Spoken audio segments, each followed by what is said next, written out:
Good evening, everyone. Welcome to the Massachusetts Historical Society and our evening program. I hope all of you are well and that wherever you are, you're having a little bit of spring. Before we get started, I would just like to invite you to get to know us a little better, a little more, and go to masshist.org, which is our website. And there you'll find all kinds of historical facts, news you can really use. We have a blog of object of the month and a blog that tells you a little bit about our collections. And we have lots more programs on there. So please get to know us there. And for all of our, I'm going to say not old friends, but friends of long standing, we're really up in our social media game, I have to say. So I invite you to follow and like the MHS on the platforms, which are, Twitter, Instagram, and Facebook. And there you'll also get all kinds of updates and collection highlights in Massachusetts history. And if you are live tweeting this program, and I hope you are, please use the hashtag MHS1791. That's MHS1791, the year of our founding. But let's get started tonight. And I'm going to just toss to my colleague, Gavin. Great. Thank you very much, Catherine, for that welcome. Good evening. My name is Gavin Cleesepies, and I'm the Director of Programs, Exhibitions, and Community Partnerships for the Massachusetts Historical Society. And I'm happy to welcome you to our virtual program. As Catherine mentioned, MHS is the oldest historical society in America. We were founded in 1791 and have been an independent nonprofit institution dedicated to collecting, preserving, publishing, and sharing our state and our nation's history for the past 230 years. We host both academic seminars and public programs that are meant for anyone who has a love of American history. Between our programs and seminars, we host 2 to 3 original events a week. If you enjoy the talk tonight, I hope you will join us for some of these other events or check our calendar to find out what else we have coming up. We're only able to host programs like these thanks to the support of our members and donors. If you enjoy our programming, I hope you'll consider joining to support our work. For the conversation this evening, we are joined by Professor Kate Masur, who will be in conversation with Professor Edward Ayers. Their conversation will explore Professor Masur's new history of the movement for equal rights that battled racist laws and institutions in the decades before the Civil War. In Until Justice Be Done, Professor Masur explores the half-century before the Civil War, looking at ways many free states enacted laws that discouraged free African Americans from settling within their boundaries and restricted their rights to testify in court, move freely from place to place, work, vote, and attend public schools.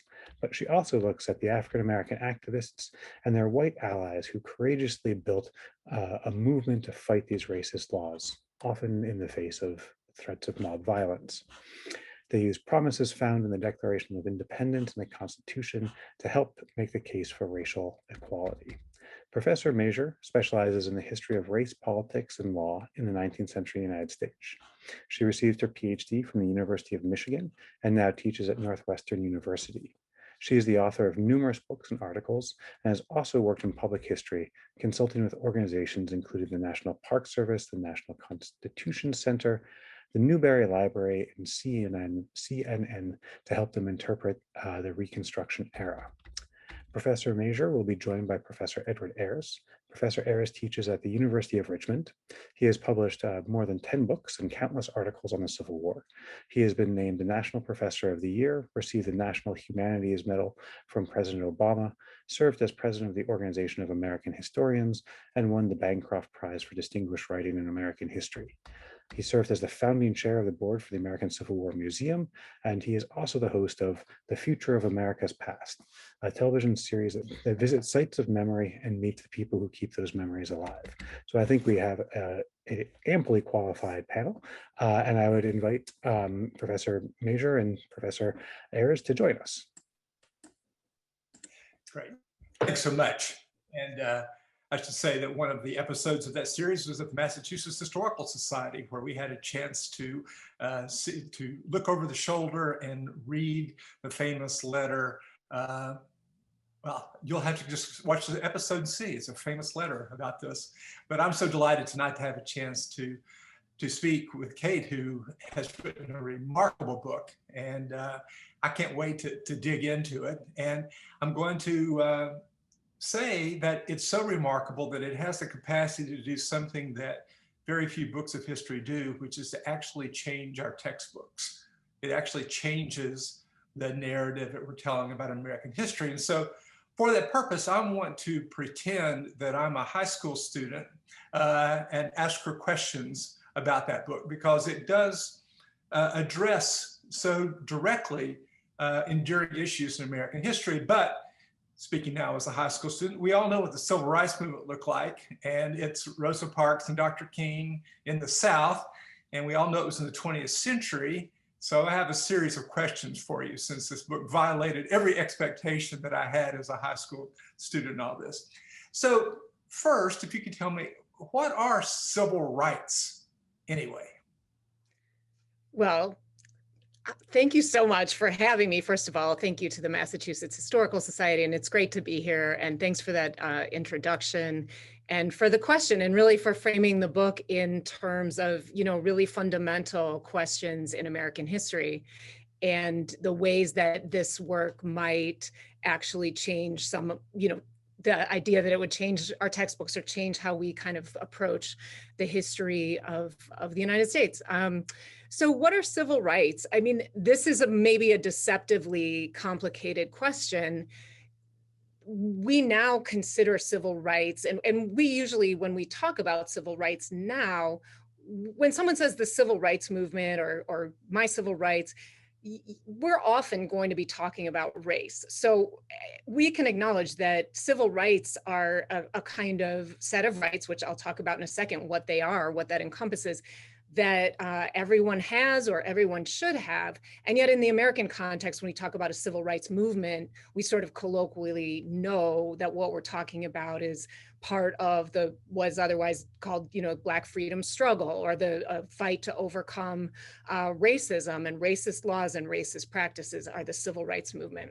And one thing I'll also say is today's definition of civil rights, and when we think about the civil rights movement, we usually think about a lot of different things like schools, public accommodations, hotels, buses, railroads, but also we think about the right to vote. And that we kind of throw into our definition of civil rights today. So let me take us back to the 19th century. There were people using the term civil rights from, as far as I can tell, the late 18th century onward, although they didn't use it as commonly as we might use it today. But what people talked about when they referred to civil rights back then were a range of rights mostly associated with contract and court. So these were rights to, and these are still encompassed in civil rights, the right to own property, to enter into contracts, to have those contracts enforced in court. So it means to sue and be sued, to go to court, to give testimony in court. And then a slightly different type of right that is implicit, I think, in the civil rights people talked about then is the right to personal liberty, as they called it, or a kind of free mobility.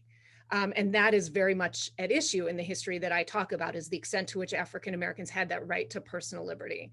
So I just want to kind of parenthetically say that in the time period that I'm talking about, people often talked about voting rights as a different category of rights. They called voting rights political rights, the right to hold office, to vote and serve on juries. They kind of siphoned off and put in the category of political rights.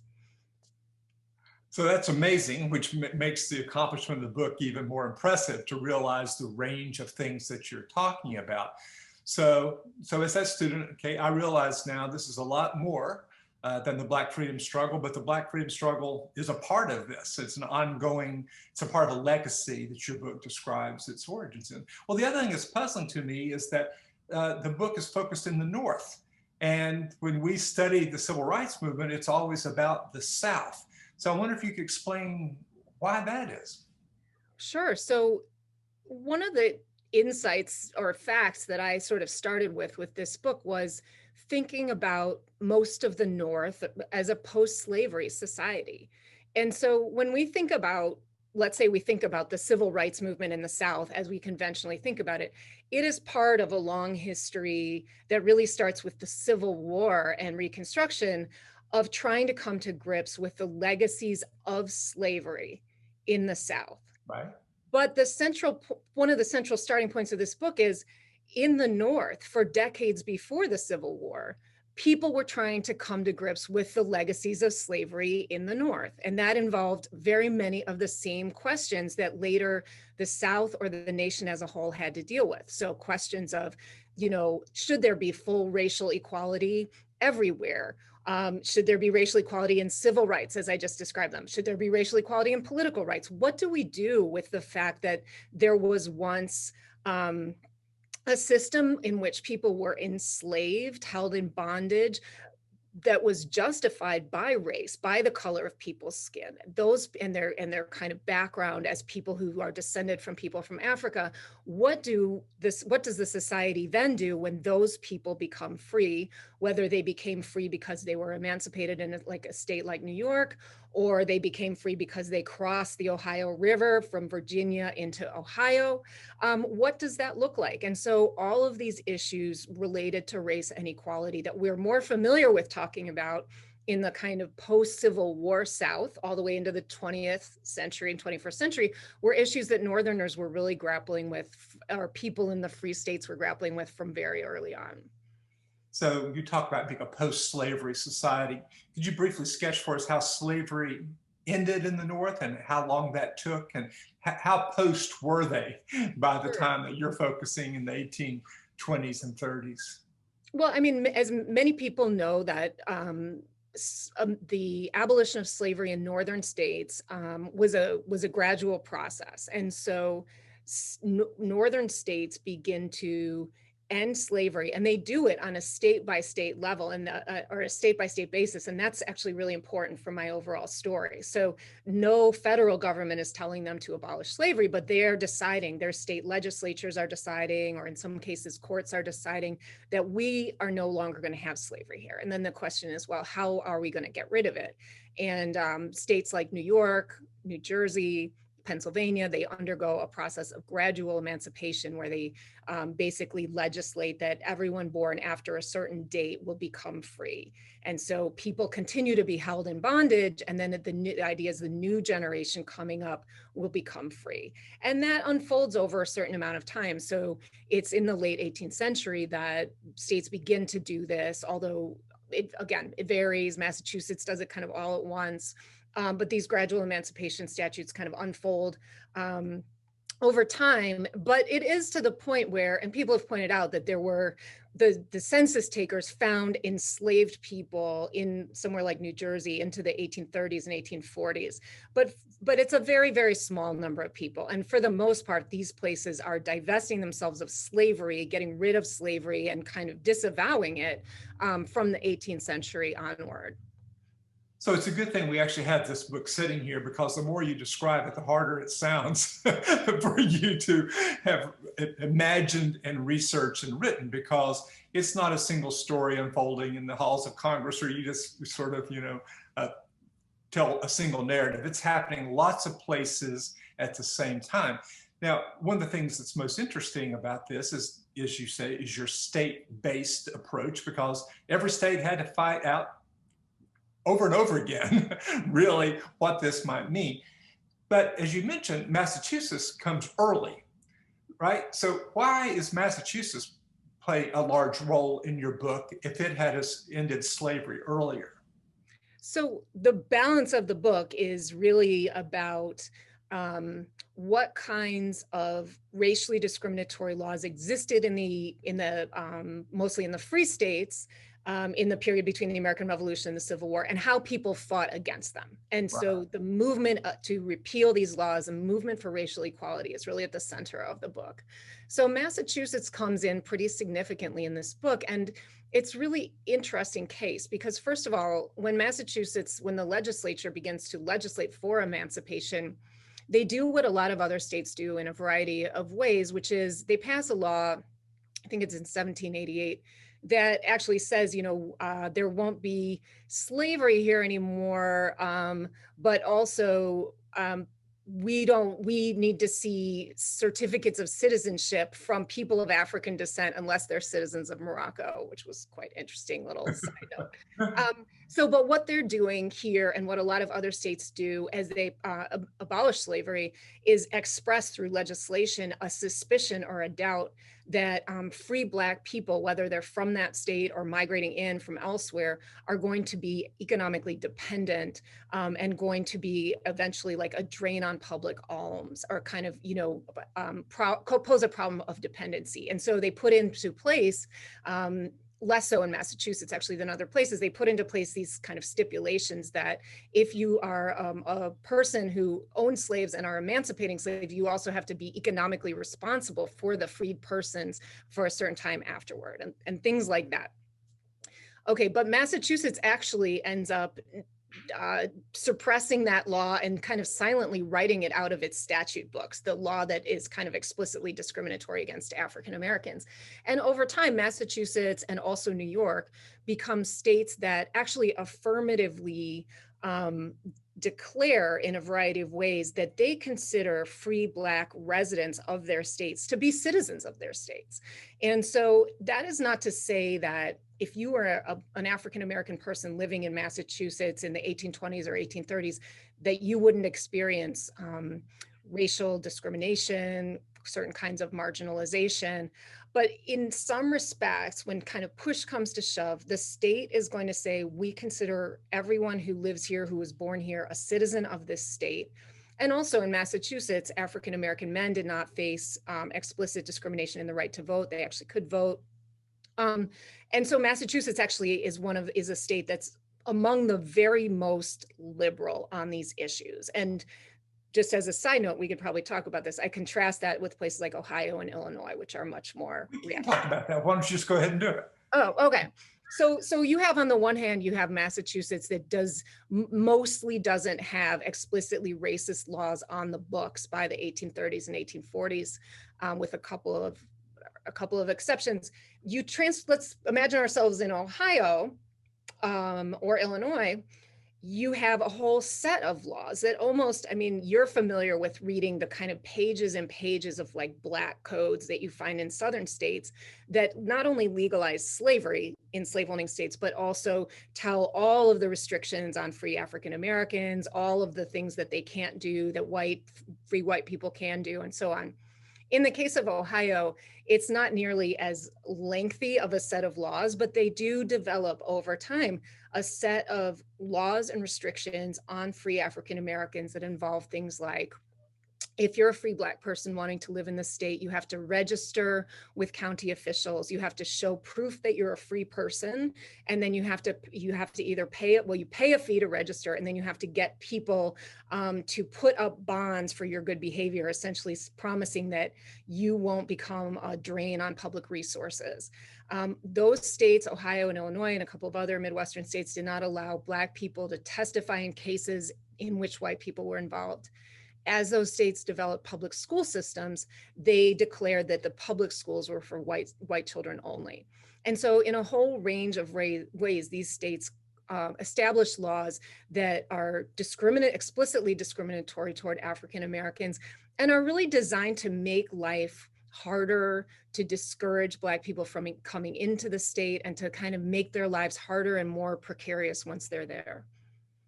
So that reminds us that you're treading a fine line here in terms of the historiography, right? So we're not really surprised anymore that the white North is racist, right? And certainly, recent history gives us reason to believe that's the case. But your argument is that we've, in acknowledging that truth, have overlooked another truth, which is that there's another history of race in the North. Maybe you could talk about that a little bit. And how do you, the things that you said already remind us how hard it was, but that's not really what your story is about. Right. And I don't want people to think that's what it is. It's really the story, often heartening, certainly inspiring, of people mobilizing to overcome that. So how do you not gloss over the injustice but at the same time, acknowledge and celebrate the struggle? That's just a great question that's really kind of at the heart of the book, and something that I struggled with in the book. So as you said, and I think there's also kind of, I'm not really sure where people in general who are interested in history stand on this, or what assumptions they would make. I think among historians, there's a longstanding kind of idea that the white North was irredeemably racist. And so, you know, the abolitionists were like, white abolitionists were a minuscule minority. The rest of the white North were just kind of irredeemably racist, and they, you know, had no intention of fighting for any kind of equality for African Americans, nor did they even really fight for the abolition of slavery during the Civil War.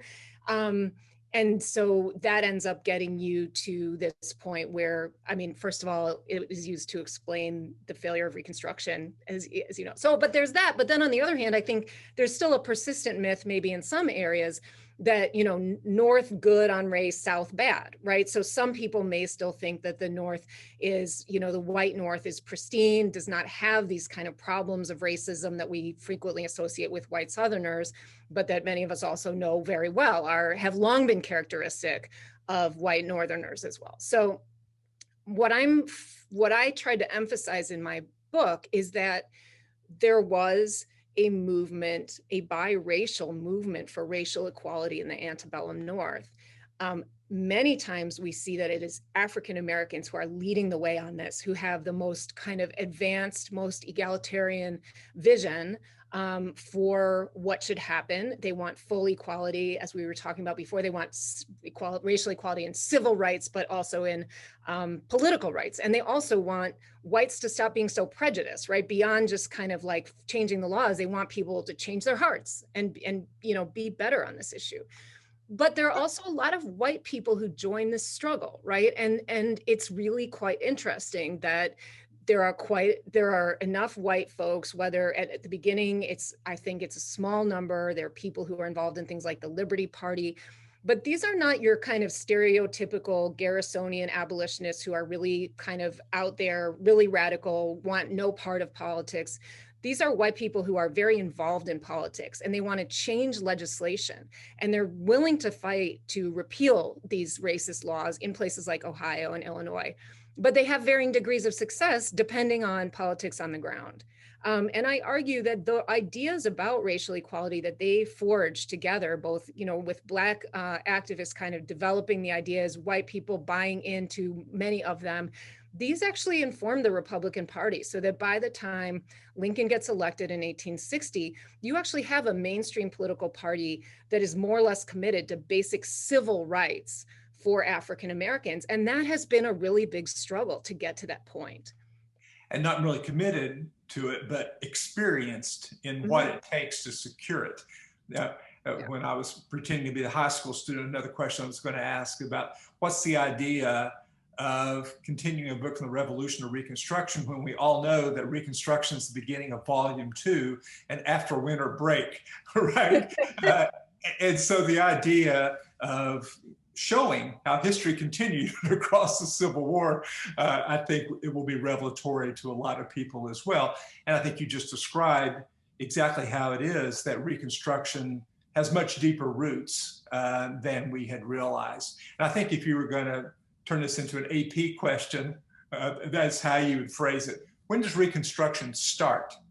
In many ways, you show that it started more than a half century before in efforts to do all that. Now, you mentioned in passing something I'm struggling with right now. I'm writing about this period myself. And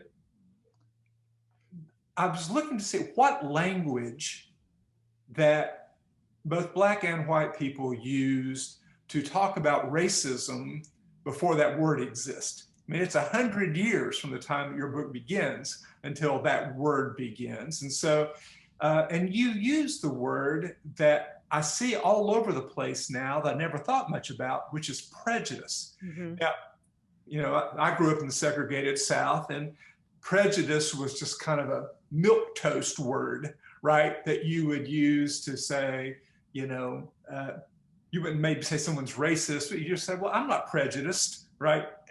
But prejudice packed a punch back in this day. And even the phrase race is not used. It's unstable. Sometimes it is, but they don't have the same idea. And often they talk, you have these great quotes about complexion or skin or hair texture and things like that.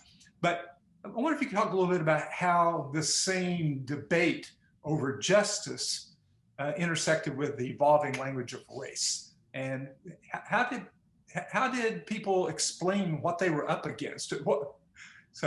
Right. Yeah, it's such a good question. As you say, it's sort of slippery because, people, first of all, didn't agree on the meaning of, or what race was and the meaning of it. So people could observe differences among people in hair color, skin tone, hair texture. They could sort of say, you're a person whose ancestors came from Africa and you're not, although obviously we know that that is not a surefire, nobody knows just by looking at someone what their race is. And people were well aware of that back then too. And then the question of, do those differences in people's appearance or the origins of their ancestors, do they mean anything in our real world? People were asking themselves a lot at the time. And certainly like historians have written about, what scientists were saying about how they understood race, and how, the explorations and development or discovery of fossils and kind of ideas about ancient history or prehistory informed people's thinking about race and things like that, all of which I do not actually get into in my book. I sort of, I gesture to that discussion, but I'm more interested in just sort of taking people at their word when they're describing what they're seeing and why it matters to them. So I just want to mention the term prejudice because I too was very struck by how often people use that term. And if we think, I don't have a Webster's definition of it at hand, but if we think about what I would say is sort of the literal definition of prejudice, which is to prejudge, right, is to kind of judge someone based on something that is not fair and kind of not based on, it's prejudging, right? It's not judging someone on or a thing on all its attributes, but rather kind of advancing a judgment before you know very much. That is kind of what they meant, right? So I have an example of a guy who went by the name of David Blackmore, who identified it when he was writing as African-American, and he was writing very early on in the 18-teens in Ohio. And he was saying, and this was a refrain of the people in my book, it is not fair to judge people based on their color or their race. People should be judged based on what they do in the world. And, he was basically saying all these white Ohioans are saying, oh, Black people are poor, we don't want them around.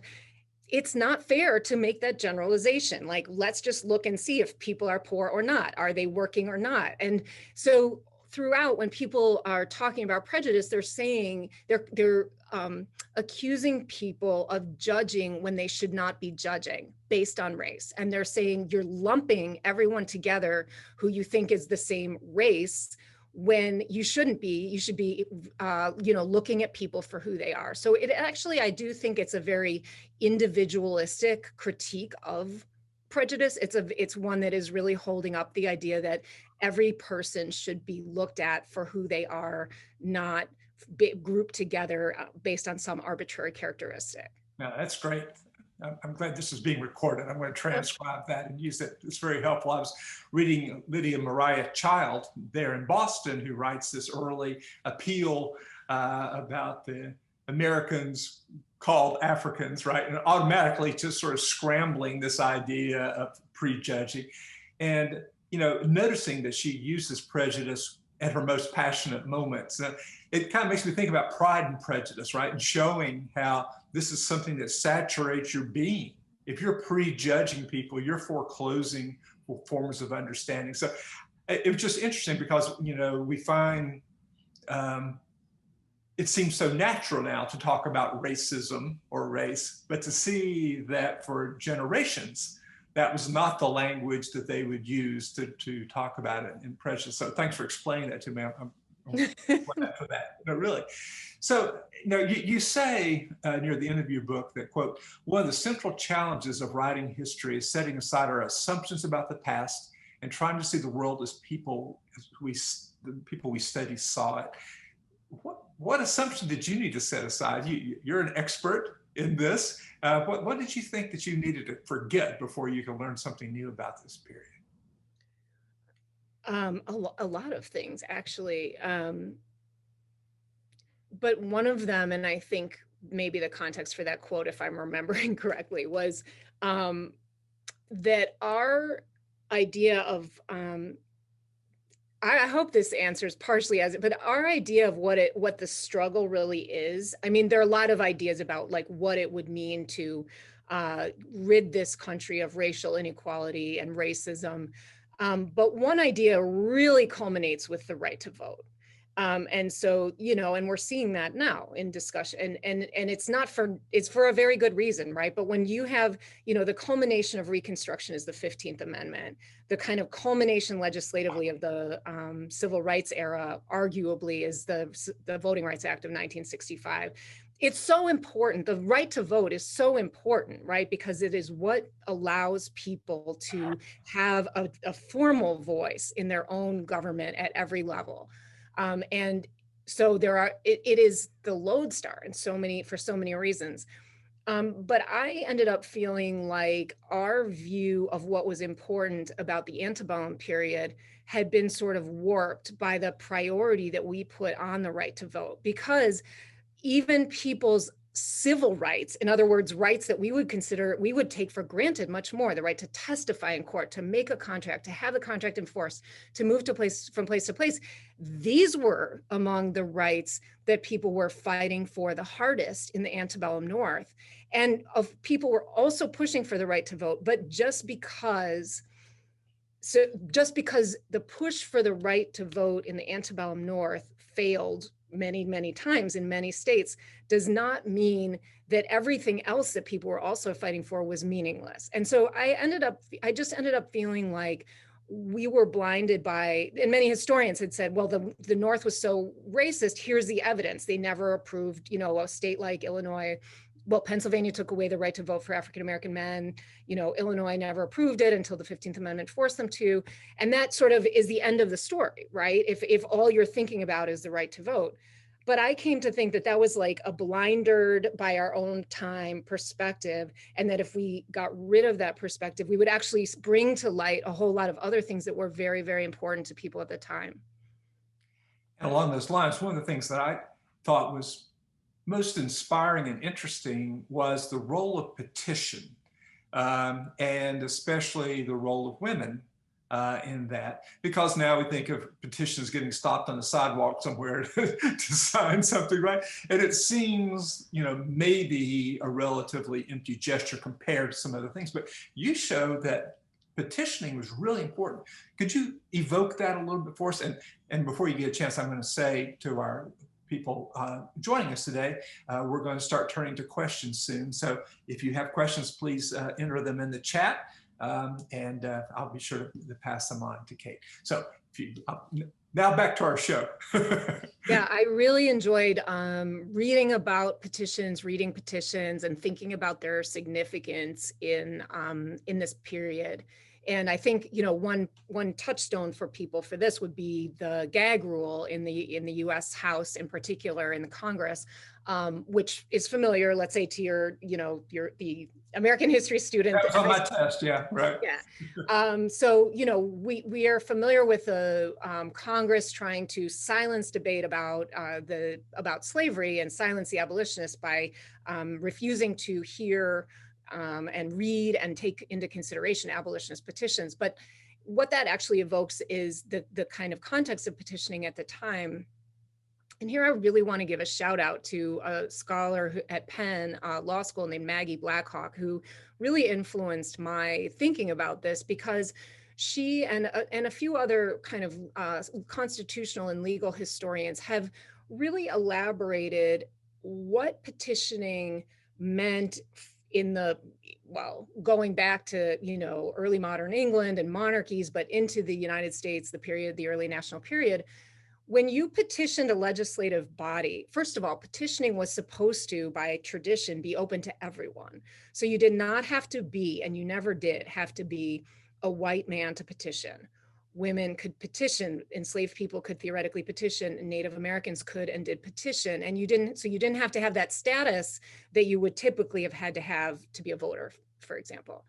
Secondly, when a legislative body received a petition, they were sort of obligated, again, by tradition, to officially receive it, read it out loud, and then decide on something to do with it. And that might be refer it to a committee.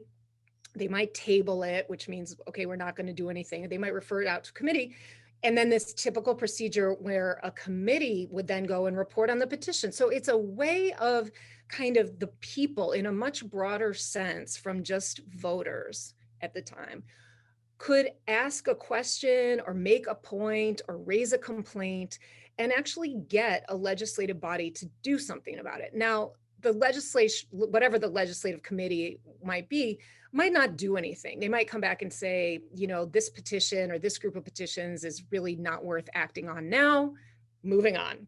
But they might file a report, right? And they might say, we're reporting back and, we think that, and they might be very discursive about, we think that it's a terrible idea to repeal the Ohio Black laws for the following reasons.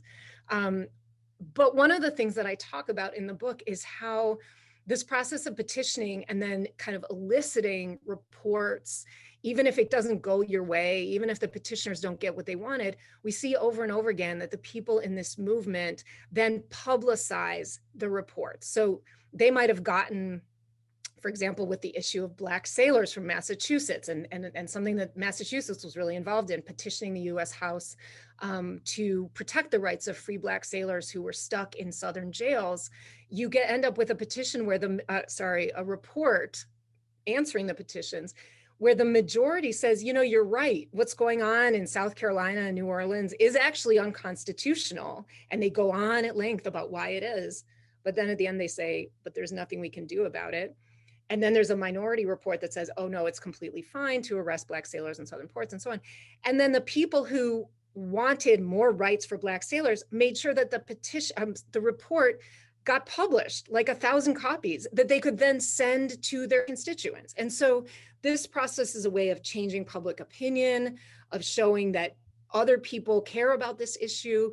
And so it's a really interesting process where, people who are not immediately winning the fights that they're involved in, but they're trying to push the ball down the road a little bit more. They're trying to just kind of advance the ball, I'm mixing metaphors, advance the ball down the field, are actually very effective using petitions. Yeah, and it was amazing to see, and it really kind of enlarges your sense of democracy of what that was, and to realize that people didn't just wait for the vote to come to them, that they seized the opportunity to make a voice. I'm seeing questions are coming in. That's good. I have one more that I want to ask you before we move over to that. So I know the resources of the Massachusetts Historical Society were important to you, and I'd like to talk about that. But you also point out that your book would have been impossible without the, quote, stunning resources that had been digitized in recent years. Now, I wonder if you could talk a little bit about how you were able to write this book and you wouldn't have been able to before the days of digitization. Sure. So first of all, I did visit and use the collections of the Massachusetts Historical Society, which were not, these parts of it were not digitized for this book, including the papers of Jonathan Ingersoll Bowditch and the papers of Robert Winthrop, both of whom, Bowditch was on the side of actually petitioning. He was a prominent captain of a ship and other kinds of, he had written a manual for sailors, and he was at the head of a very large petition to Congress to get Congress, as I said before, to do something to protect the rights of free Black sailors in Southern ports. And then Winthrop, who is kind of known as a conservative Whig, was actually quite proactive in this endeavor as well. And so those are two key ways that I use the collections at the Massachusetts Historical Society. But on digital stuff, yeah, I mean, a lot of And I would say I actually toggled a lot between things that weren't digitized and things that were. So to give an example of that, I found some really cool, I found these really interesting reports on the status of free African-American sailors in Southern ports in the Massachusetts State Archives. And one of the reasons that I think people hadn't paid as much attention to them as having to do with African Americans was because they were filed as under citizens. They were basically filed as like a petition about securing the safety of Massachusetts citizens. And it didn't say anything about that they were Black, because that was part of the point, was that they were being treated as citizens. And so they didn't immediately stand out as being about what they were actually about. And then when I went back and kind of took what I knew from those reports and petitions that I found in the state archives, and then tried to figure out what had been covered or published about that issue in, let's say, the Liberator, which is digitized, William Lloyd Garrison's paper, or the Emancipator, another anti-slavery newspaper, I found probably more than you might otherwise find because I knew what kinds of words to look for. So that kind of repeated over and over again. Or another example is like when I started this project, it was very hard to find volumes of state legislative proceedings on Google Books because they just hadn't really been digitized yet. But yet by the end of the project, it was much easier. So I looked through all these volumes at the Ohio History Connection is what the Ohio State Archives is called. And I looked at the actual volumes and it was amazing. And there's just so much in them. By the end of the project, and I think I couldn't really find them digitized before, but by the end of the project, kind of there they were in Google Books. So it makes it a lot easier. But as people have been writing about, it's also interesting to think about both what is possible, but also the ways that being able to do word searches and kind of this vast digital archives can also sort of warp what you see or make you have to kind of check yourself to see if what you're seeing is really what you're seeing, or how significant is it when it's popping up over here and over there. So I think it has huge potential and really did shape this project. But at the same time, there are certain kind of backstops that we want to build into our own practices to make sure we're kind of still doing it right. Yeah, we're just in the very earliest days of figuring out how to do this. And, you know, American history is just awash in sources. And so, you know, it makes your accomplishment all the more impressive. So thank you for that. I appreciate that rigorous questioning I gave you. Now we can have some cross-examining from other folks, or a lot of people are interested in law. I'm going to pick up the questions about racism, since that seems to be something that people are interested in. So what is the question was, Jim Crow was originated in the North. So in what way is Southern racism different from Northern racism? Yeah, so I think what the question alludes to is the term Jim Crow and the character Jim Crow from minstrelsy emerges in the North, and as early as certainly the 1840s, if not the 1830s, there are references in the North to Jim Crow accommodations on like railroads and steamboats. And so there's that, you know, so people sort of say Jim Crow originated in the North, meaning like, let's say racial segregation originated in the North. And so the question is, you know, how does that differ from in the South? I mean, you know, if also let's not homogenize the South, right? So there are a lot of different Souths. And one of the key differences that's worth pointing out in how all of this unfolded, or like if we sort of take the premise that the North was a post-slavery society, that the percentage, the Black population was percentage-wise much larger in many places in the former slaveholding states. So not everywhere, and not in kind of not uniformly, right? So you have many places in the former slaveholding states that were not very heavily you know, populated by African Americans, whether enslaved or free. And then you have places that were predominantly African American, or states that were, you know, even a small majority African American, like South Carolina after the Civil War. And so, you know, I do think it's worth thinking about the distinction between what does it mean to argue for racial equality and try to implement some vision of racial equality in a place like Ohio, which for most of the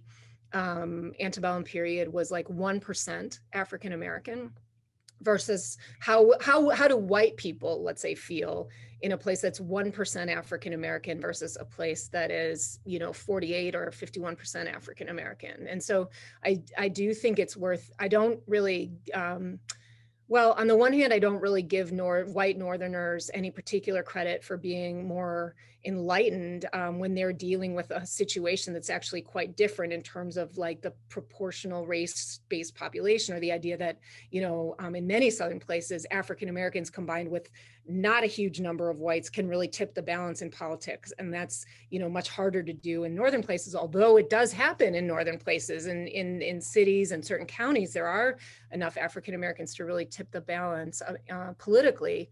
So but on the other hand, I will say, so I'm saying like, white Northerners don't get any particular credit other than, as Lincoln said this, right? Like, I'm pretty sure he said, I'm pretty sure if I lived in a Southern states, I might well be supporting slavery, because that's just how things unfolded. But on the other hand, there's a really significant distinction between living in a place or a region where these discourses and these arguments for racial equality are allowed to come into politics and be made publicly and be made by political parties. That is very different. And that happens in the free states before the Civil War. And that does not happen in the slave states before the Civil War, because it's not allowed. But it does happen during Reconstruction. Right. For precisely the reasons that you say, is sort of the seed of thinking about civil rights, the Civil Rights Movement, 1866, Civil Rights Act of 1866, so forth. And so that was another question that people had. So we have, in some ways, the origins of segregation do lie, in the sense that the first instances of them lie in the North, but so do the first instances of emancipation. And so if I can turn the question around just a little bit, is that to what extent did the possibility of emancipation as a war aim, being able to imagine the end of the largest, most powerful system of slavery in the modern world, to what extent was that made possible, you think, by the experience that you documented in the North before? Well, that wraps up a lot of things. I think, a lot of things in the same question. The way that I describe it is that this movement that I write about, and the first 7 out of 9 chapters of the book are about the pre-Civil War period. This movement faced the challenges and came up with a lot of the ideas that ended up in federal Reconstruction policy. Many of the people who were involved, some of the people who were involved in this movement, who advocated for various kinds of racial equality in politics, like who were political leaders in the antebellum period. And, my book includes people like Henry Wilson of Massachusetts, William Seward of New York, Salmon Chase of Ohio. Many of those people were on the record in the especially 1840s, 1850s, arguing that racist laws must fall in the North, and that, ideally we would see some kind of broader change toward racial equality in the nation as a whole.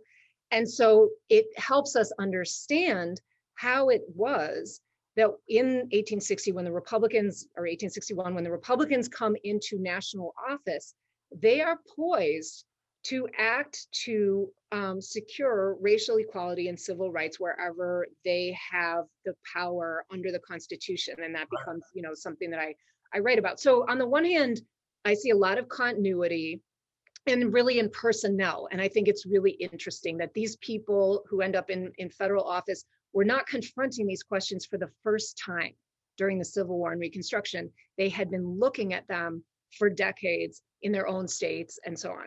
On the other hand, the war hands them a golden opportunity, right? So it's not that the war, it's not that they could not have done what they did in terms of legislation and changing the Constitution if it had not been for the Civil War.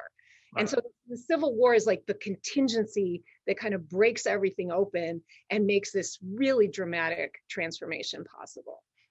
Yeah, and that's it's what historians of this period are struggling with, and how you have both contingency and these deep patterns that you show. And so here's a really interesting question. Let's see if I can do justice to it. You know, your book does a really good job, and you conveyed it today, of how race in the North, right, how white people deployed prejudicial ideas about people of African ancestry to connect them with poverty and inability to sustain themselves. Today, people are saying it's the other way around, in the sense that race precludes people from economic opportunity and from being able to create. So the question is more eloquent than I conveyed it, but the idea is the relationship between dependency, or being able to have just deserts from one's labor. Is there anything, how might we learn from your story about the debates today over the influence of race over people's economic futures? Yeah. So one thing that comes to mind is that David Blackmore, who I quoted before, who was writing in Ohio in like 1818 or so, he said, oh, well, you know, you all are talking about how we're poor.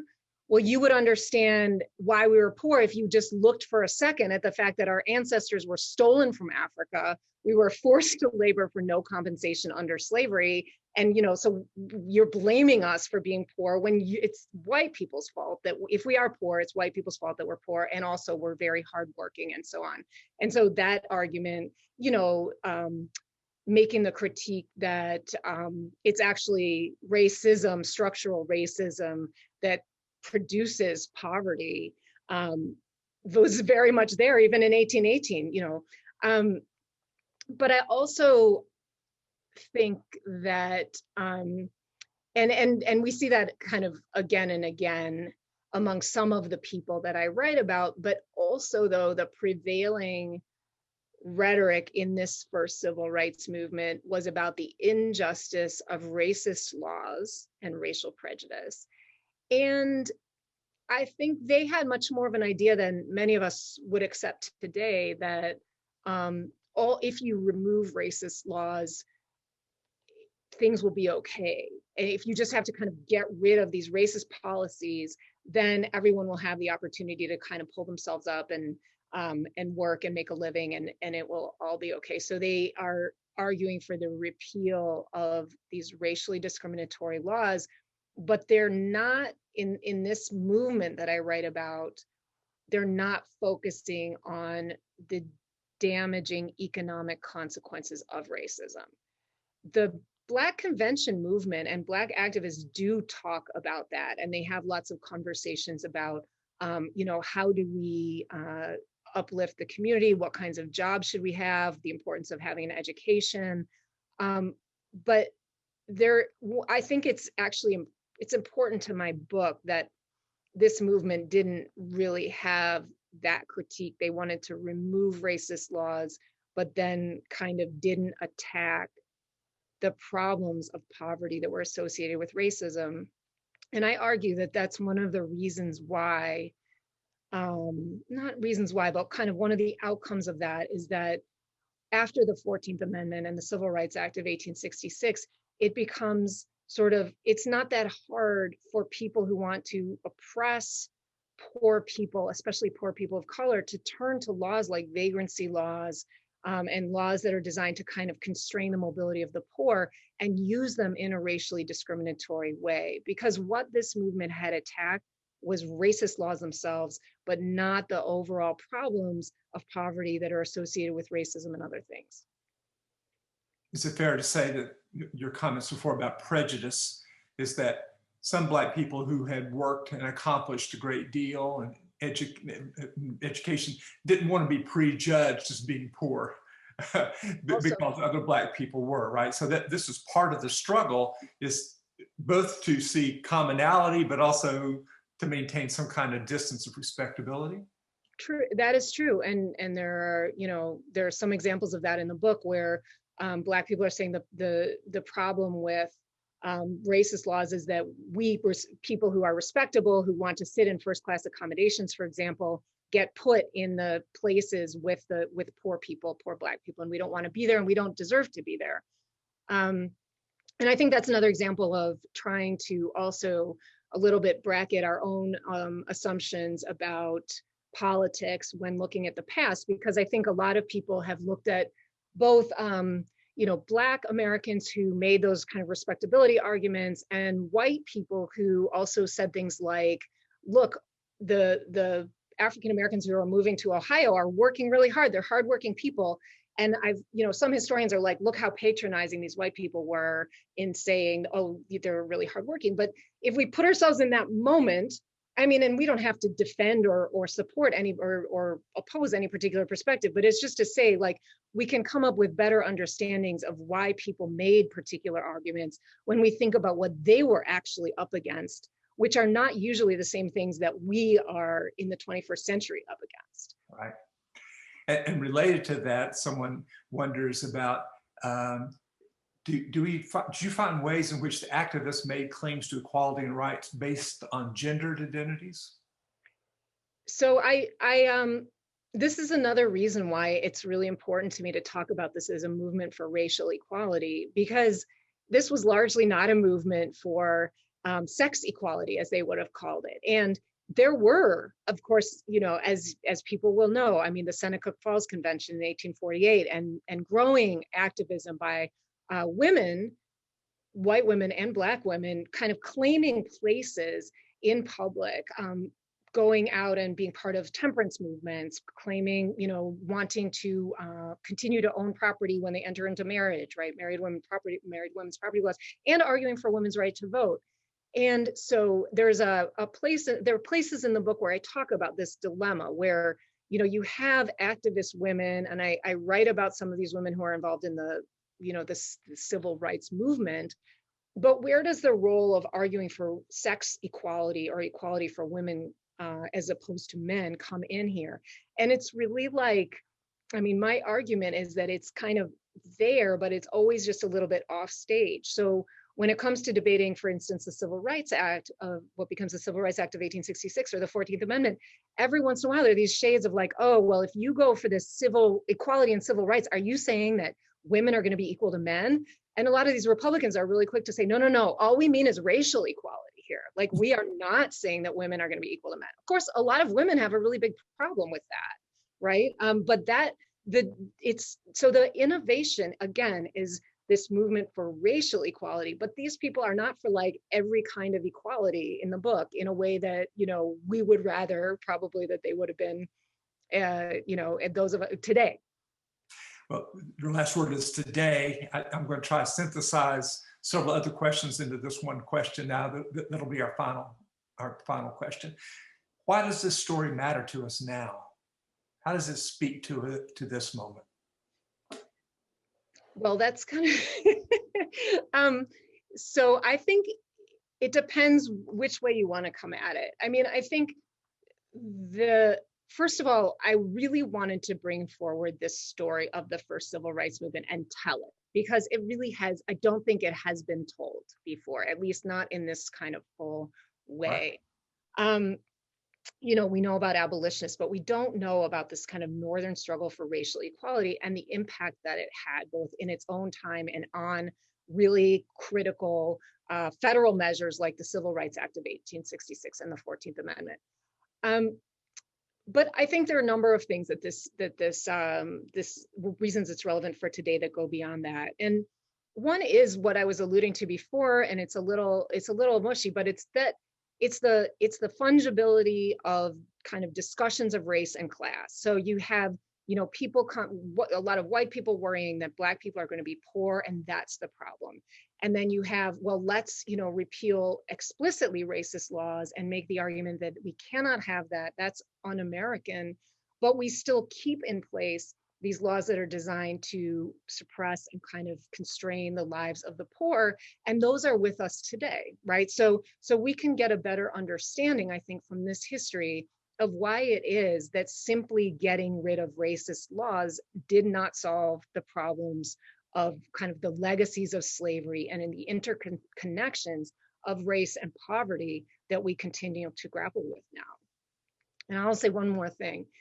Also, this story is a story about politics, and it's a story about how a group of people whose views were not very popular tried to gather support, make coalitions with people they didn't necessarily agree with on everything, and make their way into politics. And they used third-party organizing, they used petitioning, as we talked about, they used journalism, and they tried to convince political leaders who were not on their side to take their side. They used legislative maneuvering.